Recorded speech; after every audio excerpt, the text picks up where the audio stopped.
You know, I've been working in freight forwarding business for more than 18 years now.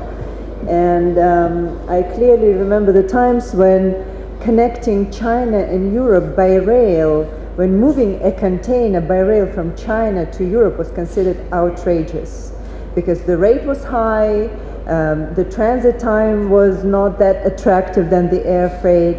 So the market players did not believe that this option could actually work. Now, today, we are having hundreds of container trains moving by rail from China to Europe and from Europe to China, connecting these two trade lanes. I just want you to understand and to remember, and I use this flashback so that we all remember that, you know, a new option always takes some time to build trust and to become a successful and reliable option.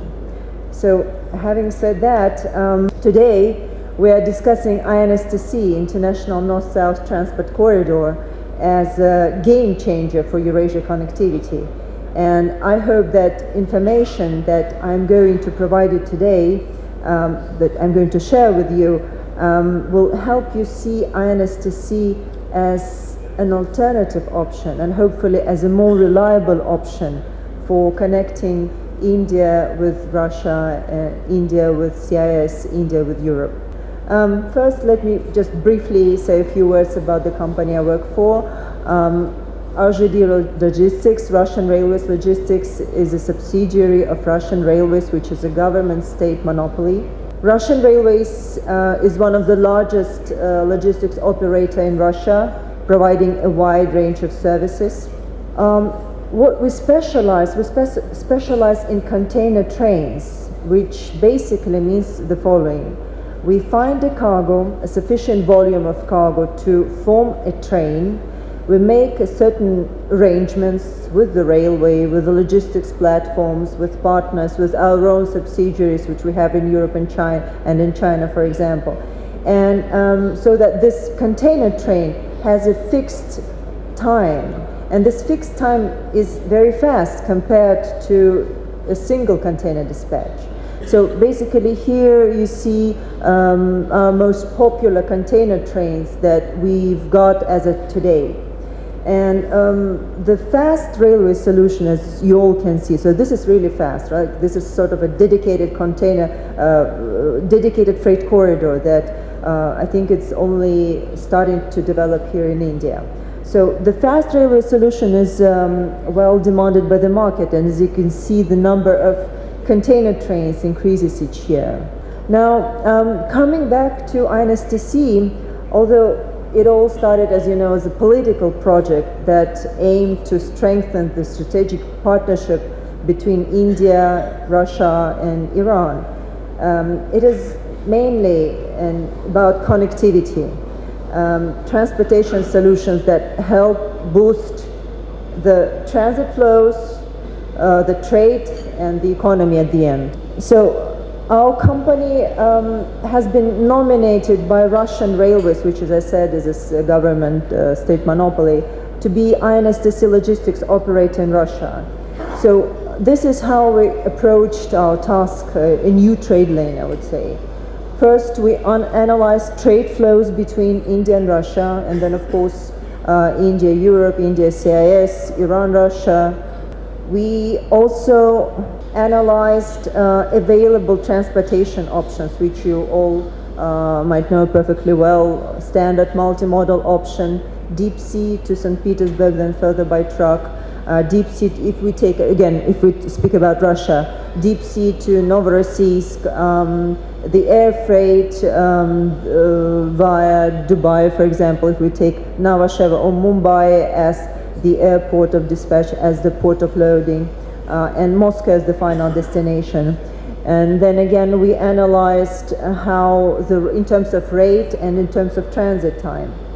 So based on the support of the railway administrations, Russia, Iran, and Azerbaijan, we made trial shipment, a test run in 2016, which we moved 5 containers with equipment from Bangalore to Moscow.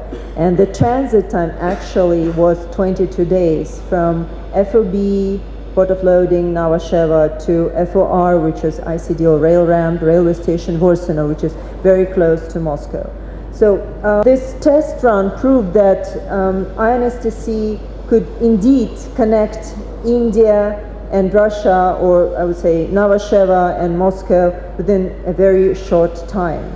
So we came up with a product offering a fast container delivery from India to Russia. So basically, these two business cases that I would show you prove that a multimodality of INSTC does not really influence the overall transit time and the reliability. For example, this is the business case of transportation of oil field radiators, which again we moved from Mumbai, port of loading Novasheva, to railway station Vorsino, which is very close to Moscow. It was a purely multimodal option, short sea from up to Bandar Abbas, then railway, then a truck, then again the railway, and the actual transit time, as you could see, is 22 days from port of loading up to the railway station. The next business case is a transportation of seamless pipes in a container, as I said, is a container product, which again, the same multimodality, a short sea up to Bandar Abbas, then intermodal option, truck and rail, and we have a 24 days from port of loading up to the railway station. At last, I want to say that, of course, we do understand current issues about INSTC, both political and perhaps infrastructural, but if I'm not mistaken, there is an old Hindi proverb which I could translate as follows, and I'm sorry if my translation is wrong. The business stands still if the person is standing still, and the business goes further if the person is going further. I might be wrong, but again here what I'm trying to say is that INSTC, I would like you to approach INSTC as an alternative option of moving goods from India to Russia, from India to Europe, from India to CIS.